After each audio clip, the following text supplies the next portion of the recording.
Hola amigos de Conversiones, hoy conoceremos la historia de Iván Gutiérrez Rodríguez y sabrán con más profundidad por qué le pasan cosas malas a la gente buena.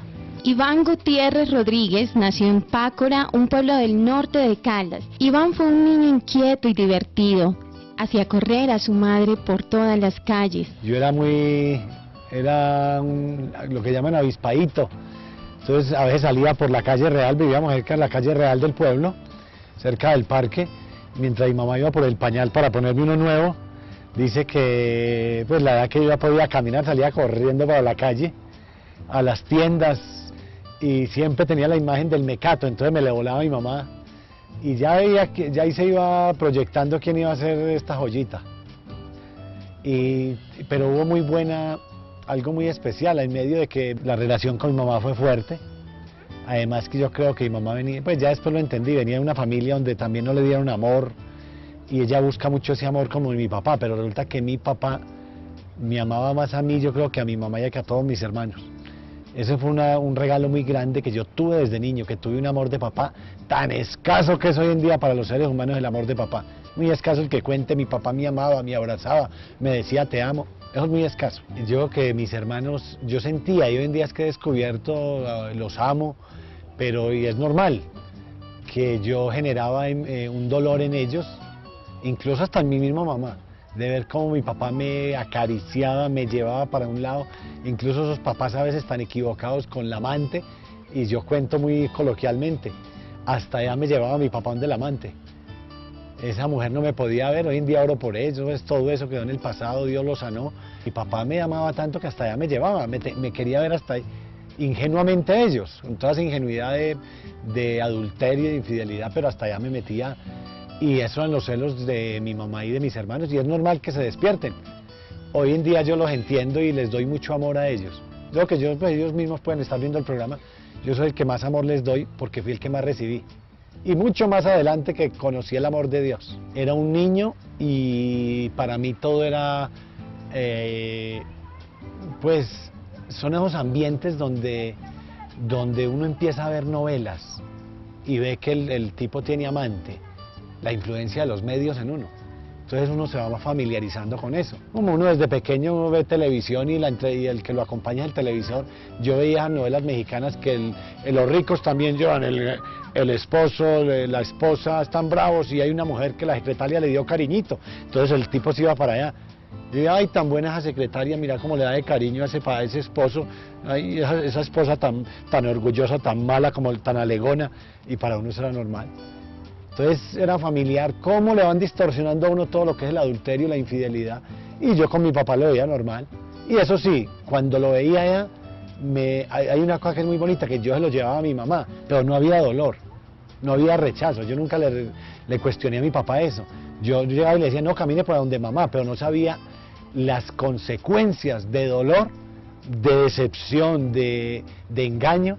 Yo no entendía todavía la profundidad, incluso ya después he ayudado mucho a mi mamá en toda esa reconstrucción, perdón, ayudé mucho pues porque el mundo, ya la madurez de uno entiende, no es que uno alcahuetee el mal o el pecado, pero así como existe la noche, existe el día, existe la tristeza, existe la alegría. Si el demonio no existiera, uno no buscaría a Dios también. Claro que el demonio a veces mata a personas y generaciones, pero por esas personas que mueren, uno cae en cuenta que por donde íbamos mal.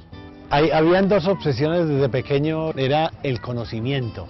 Una vez nos ganamos en medio de una borrachera con mi papá por ahí en una vereda de Pácora, un barrio que se llama Las Peñitas. Rifaron una Biblia y estábamos nosotros en una parranda. Yo tomaba trago, pues como uno debía tomar trago también en televisión, en la familia. Se robaba uno las copitas al escondido con los amigos. Y en esa parranda rifaron una Biblia morada, y nosotros nos la ganamos. Entonces mi papá en esa prendida que estaba, llega y me entrega la Biblia a mí, y yo la abrí en mi casa, la desempaqué y leí un pasaje que me mató, que fue cuando cuando Dios le dijo a Salomón que qué quería, el rey Salomón. Salomón no le pidió ni oro ni plata, ni el baloto, le pidió sabiduría. Y yo empecé a hablar, y entonces dice que la sabiduría, que el que anhela la sabiduría es... Y yo lloré, y yo lloraba de la sabiduría. Y yo de niño no entendía nada, pero esa palabra me quedó a mí marcada. Empezó su carrera de arte dramático interpretando papeles secundarios en telenovelas como La Costeña y el Cachaco, Pobre Pablo y El Fiscal. Yo me vine a estudiar arte a Bogotá, huyendo también del narcotráfico en Medellín. Yo vivía en Medellín, el narcotráfico, las ganas de plata maldita de todos esos pelados allá muriendo, vendiendo su libertad.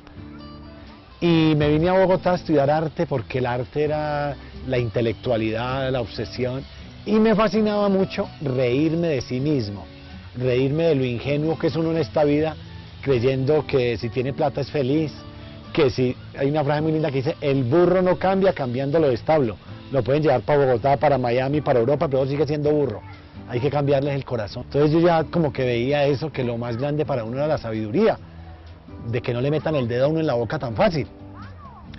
Y me vine a estudiar, y entonces empecé ya, estudié, me obsesioné por el estudio, estudié 8 años seguidos de arte, 8 años y obsesivo, y después descubrí que uno cree que los únicos vicios son el bazuco, la marihuana o el trago.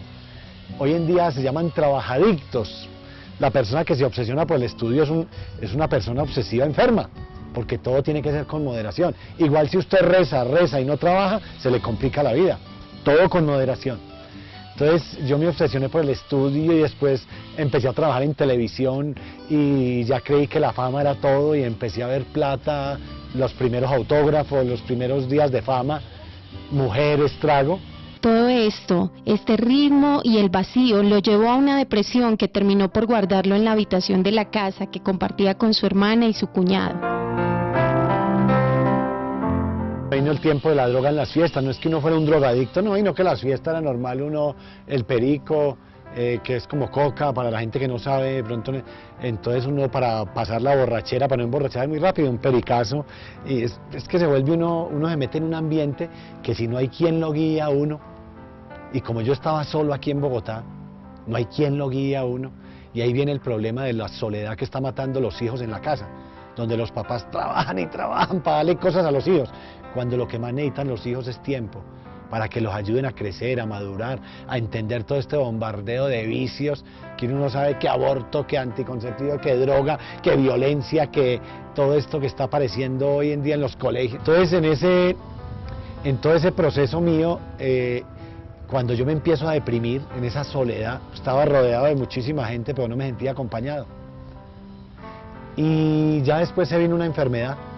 Entonces ahí hay algo que es muy importante para redondear toda esta historia, que cuando me empecé a deprimir y cuando me enfermé, yo sin querer bajé en una semana, hace 17 años, bajé 22 kilos de peso en una semana. Se me chuparon los pies como una pasa, los genitales, se me habían hecho 2 llagas en el estómago, con solo pasar saliva me daba soltura. Me llené el rostro de manchas, tuve un envejecimiento prematuro. De esas enfermedades que uno lleva 10 años, 15 años y los médicos no encuentran qué es. Y uno juicioso y no. Entonces ahí en ese proceso yo empiezo a buscar, como siempre a Dios uno lo empieza a buscar por interés. Entonces al principio busqué a ver en la iglesia católica, a ver dónde me sanaban, después en la iglesia cristiana, después en la iglesia pentecostal, después en la oración fuerte al Espíritu Santo, pare de sufrir. Hice un tour por las iglesias, a ver dónde me sanaban. Y dónde me daban la profecía, a ver qué el futuro. Eso le fascina a uno, que lo descresten, que le lean el tabaco, la bola, el sobaco, todo completo. Y me metí entonces en todo esto de adivinación, la nueva era, bioenergéticos, homeópatas, el reiki, tai chi. No me metía en todo, pero sí leía. Yoga, meditación, regresiones, desdoblamiento, leía. Y eso me lleva a conocer algo que después descubrí en la Biblia, que usted por más que busque en esta vida en la plata, los bioenergéticos, el que lo descreste, el que le haga milagros, finalmente el único que entra al corazón del hombre es Dios. Eso está en la Biblia en Jeremías 17:9. Dice, solo Dios entra al corazón del hombre y desnuda todos los guardados que trae desde la niñez. Solo Dios desnuda las carencias de afecto que uno trae. Entonces yo ya después empecé a entender todo eso. Cuando ya me desahuciaron, porque me desahuciaron, los médicos ya después de un proceso de 4 o 5 años no me encontraron qué era lo que tenía, me desahuciaron y ya después tuve un encuentro con una tía que había sido muy loca muy loca en el buen sentido de la palabra, muy loca. Hace 30 años tomaba traguito, se colocaba 3 medias veladas para verse más piernona. Hace 30 años, era un personaje en mi pueblo, fue la primera reina de las fiestas del agua en Pácora allá. Entonces mi tía, yo ya se le volaba por las ventanas a mi abuelita con los amigos, con las compañeras del colegio. 30 años después yo me encuentro a esa tía y era la madre superiora de las Carmelitas Descalzas de Clausura de Medellín. Cuando yo vi a mi tía, yo dije, si esta mujer que era tan loca se volvió tan buena, ¿cómo era la Virgen María? Entonces ahí empieza uno a ver los testimonios, cómo a usted le pueden hablar muy bonito de Dios, pero solo el testimonio y el ejemplo de una persona es el que hace cambiar a los demás. Cuando uno ve un testimonio de una persona, de un Dios vivo, que es coherente entre lo que dice y lo que hace, entonces eso me arrastró a mí, y ahí empecé yo a buscar a la Virgen María, y en la Virgen María encuentro el amor que me faltó de mamá. ¿Quién es la Virgen más que un pedazo de yeso, o rezar que es Santa María, Madre de Dios, y a roncar? La Virgen es mi mamá, la que llena los vacíos que me faltaron de mamá, de caricias, de palabras de amor. Ya después entendí quién es Dios, a través de la palabra de la Biblia, que uno a veces cree que la Biblia es para el pastor, para la viejita pensionada, para el cura. No, es un manual de vida. Y uno empieza a ver esa sabiduría, después de estudiar 8 años, y voy y encuentro la sencillez de vivir ahí, después de encontrar a Jesús en un pedacito de pan, la Eucaristía. ¿Por qué se quedó en un pedacito de agüita con harina? La humildad de abajarse de Dios a un pedacito de pan. Entonces empiezo a ver esa riqueza que, por más que usted se las dé en esta vida, como dice la Biblia, porque ha escogido Dios a los locos del mundo para confundir a los sabios. Se jactan de sabios y terminan estúpidos. Cuando uno cree que se las sabe todas, autosuficiente, prepotente, y lo que tiene es una máscara, un miedo. Lo que hay detrás de la persona soberbia, orgullosa, es un miedo de que vuelvan y me la hagan como me la hicieron en el pasado. Entonces uno va entendiendo lo que es la humildad para poder ver el amor de Dios, por medio de la humildad. Y ser humilde no es ser bobo. Ay, es que yo me volví tan humilde que ni me baño. Hacia cochino, eso es otra cosa. Entonces esa ingenuidad, ya cuando fui entendiendo ese proceso de, me mandan donde ¿cómo me sana finalmente Dios de todo esto?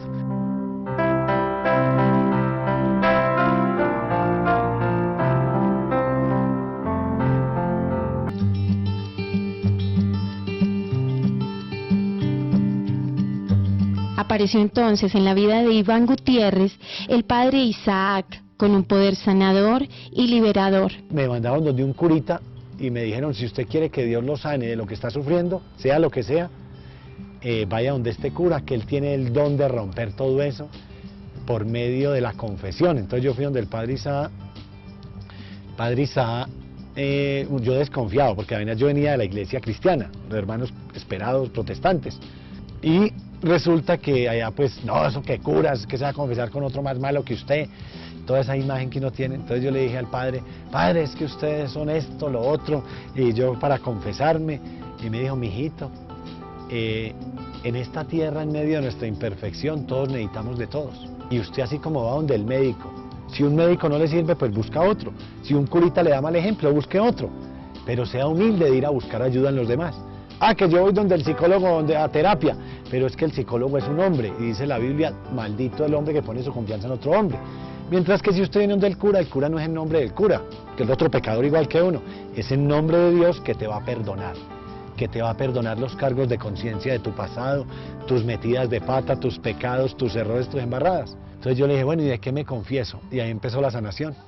¿De qué me confieso? Yo no robo, yo no mato, yo no le hago mal a nadie, yo hago obras de caridad. Y me dice, pues de pronto con un cuchillito y con un revólver no ha matado a mi hijito, pero sí con la lengua y los odios que tienes en tu corazón. Entonces él me ayudó a perdonar a mi mamá. Eso fue con él, con un grupo de oración del Minuto de Dios, una señora que llamaba Aurita, que en paz descanse, me ayudó a perdonar a esta viejita, a darme el amor de mamá más, a entender que no le podía pedir a mi mamá de lo que no le dieron, porque ella venía de una familia con muchos conflictos, que me iba a dar de lo que no había recibido. Iván solo pudo sanar las heridas pidiendo perdón y reconociendo que había cometido graves errores en su pasado. Había cometido 2 abortos y decía que no mataba. Me tocó buscar 2 niñas con las cuales había abortado. Uno no entiende todo ese misterio del aborto. Solo con el paso de los años uno cae en cuenta que convirtió su vientre en un sepulcro de carne. Entonces, las secuelas de un aborto, cuando uno por la noche se sueña con esos niños que tienen la misma edad de lo que hace que abortó, o a veces cuando sale uno a un parque ve un niño y no sabe por qué empieza a llorar, y es porque la edad que tiene el niño es lo que hace que usted abortó. Entonces eso lo tiene que sanar Dios a través de la confesión, cuando le hacen oración a un sacerdote, en un grupo de oración. Todas esas consecuencias de un aborto, las irritaciones, porque la persona en el momento en que mata queda odiándose a sí mismo. Entonces lo primero que sufre es irritaciones, unas rabias que no saben de dónde vienen. Segundo, la depresión. Tercero, la ansiedad de llenar ese vacío, ese dolor. Todo eso, yo conozco gente que abortó hace 40 años y van donde especialistas, toman droga, hasta que no se confiesan y hacen un proceso, es muy difícil sanar. Después uno empieza a sanar todo lo que es la impureza sexual y la superstición. Las personas que han estado en la masonería, que han ido a bioenergéticos, todo eso está prohibido en la Biblia, en un pasaje que se encuentra, es muy importante que escriba ahí dónde está eso en la Biblia, Deuteronomio 18:9. En el libro de Deuteronomio nos dice el Señor, nos habla a través de la contaminación y la maldición que hay para la persona y sus hijos, cuando se meten a hacer leer las cartas, los ángeles de la nueva era, esas cartas de los ángeles, cuando se meten en la programación neurolingüística, en el Feng Shui, Reiki, Tai Chi, metafísica, esa metafísica de Connie Méndez, de Hilda Strauss, todo eso es una revoltura del poder de Dios, del Espíritu Santo y los dones que está en la Biblia. Es una combinación con las cosas esotéricas y de nueva era, que creen mucho las personas orientales. No es que no los mande para el infierno, pero hay mucha confusión donde el demonio mete la cola. Entonces dice que una vela para Dios y otra vela para el demonio. Fue en La Costeña y el Cachaco, en La Guerra de las Rosas, El Fiscal, Pobre Pablo, en Pobre Pablo. Y ahí yo dije, en esa tanda yo dije, oiga, esto que yo aprendí tan bonito, de que yo me gusta tomarme los tragos, el problema es que ya no utilizo el trago para emborracharme ni para enlagunarme. Dice la Biblia que el vino alegra el espíritu, y a veces muchos papás necesitan un traguito para expresar, no porque sean malos, sino porque les da pena, porque el abuelo no les enseñó a ser expresivos. Como dice una frase, estamos pasando por una generación que pasó de tenerle miedo a los papás a tenerle miedo ahora a los hijos. Entonces, hoy en día me gusta tomarme los traguitos con los amigos, un grupo de amigos chévere, y es muy lindo, es muy rico. Yo dije, esa felicidad yo tengo que compartirla con la gente. Yo no dejo la alegría, el gozo, la fiesta. El problema es que ya no lleno los vacíos que solo Dios me llena.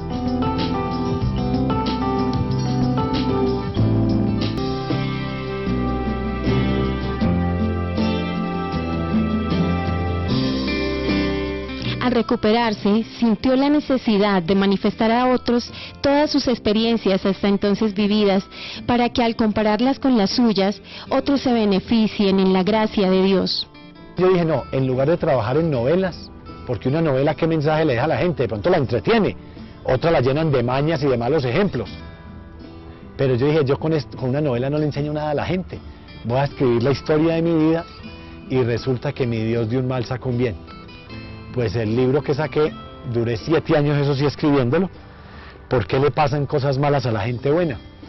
Este libro, sin querer, sin pretender nada, simplemente voy a explicarle a la gente en el mundo, en un lenguaje muy coloquial, muy sencillo, pero muy profundo. Yo dije, voy a explicarle a la gente cómo encuentra uno la paz y la tranquilidad en el corazón.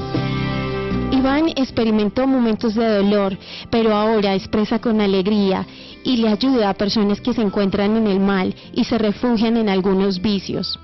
Lo más hermoso es que cuando uno se siente útil para los demás en Dios, usted ya no se deprime. ¿Por qué la gente se deprime tanto? Porque no le encuentran sentido a la vida, idolatran al que no deben idolatrar. Y dice la Biblia que Dios es un Dios celoso, que no deja que nadie se robe su gloria, su idolatría. La Biblia dice que de lo que Dios lo sana a uno, uno queda con el don para ayudarle a otros a salir de ello. Ahí me sanó Dios de toda esta maleficio, brujería, toda esta contaminación en que se mete la gente. Me sanó también del perdón, me sanó de las carencias de afecto de mi mamá, del vacío que dejó mi papá en la niñez, porque cuando yo tenía 11 añitos él se fue, y a mí fue el que más duro me dio ese Dios, ese padre, esa imagen tan bella de papá. Entonces cuando Dios lo sana a uno de eso, uno queda con el conocimiento, cuando Dios llena esos vacíos, esas carencias de afecto, cuando rompe las cadenas de mal ejemplo y de vicios que uno traía en la familia. Dice la Biblia que uno queda con el don. Eso lo logré a través de un grupo de oración, una comunidad. porque en la única parte donde uno crece de verdad es en una comunidad donde uno tiene oportunidad de preguntar si no entendió la Biblia, usted cómo la entendió, usted cómo la entiende, y uno tiene la oportunidad de crecer como en la universidad. Su misión es divulgar la palabra de Dios, es entregarse al Espíritu Santo y a la Virgen María. Yo dicto seminarios por todo el país, por todo el mundo, cómo Dios viene a llenar esos vacíos de papá, la Virgen de mamá. Jesús viene a sanar esas relaciones entre los hermanos, porque tú a veces tienes más relación de amistad con los compañeros de trabajo que con los hermanos de casa, pero no es porque uno sea malo, es porque no nos enseñaron a ser amorosos. Entonces Jesús viene a sanar ese amor, y uno siente ese calor en el corazón que le va a salir esa taquicardia, o un calor, o como el Espíritu Santo y la sangre de Cristo, que Él ya pagó por nuestros pecados, nos lava del pecado del pasado, de la contaminación de espiritismo, de superstición, de adivinación, de brujería, como Dios rompe todo eso. Pero hay que creer en ese Dios que está vivo, de esa Virgen que está viva, ese Jesús que está vivo, por medio de ese Espíritu Santo, que es un espíritu. El Espíritu es un poder y lo siente en forma de calor. Por eso es que a veces la gente, cuando uno llama al Espíritu Santo, les pone las manos, ¡pum!, se caen. No porque sea show. En la Biblia, en el Pentecostés, cuando vino el Espíritu Santo, los apóstoles salieron borrachos y se caían, y entonces pensaban que estaban borrachos de trago, pero no, era que estaban en la embriaguez del Espíritu Santo, en forma de calor, y entonces ese calor le saca los fríos de contaminación, los fríos de enfermedades que los médicos no encuentran, logra perdonar, saca esa taquicardia del corazón, ese dolor, ese resentimiento, y logra perdonar. Pero es una experiencia extraordinaria, pero desde lo más sencillo, que es los sacramentos, la confesión, la Eucaristía, el rosario. Dios desde lo sencillo se vale para traernos lo extraordinario. Ahora Iván se alegra porque algunos de sus lectores expresan que han salvado su vida a través del libro.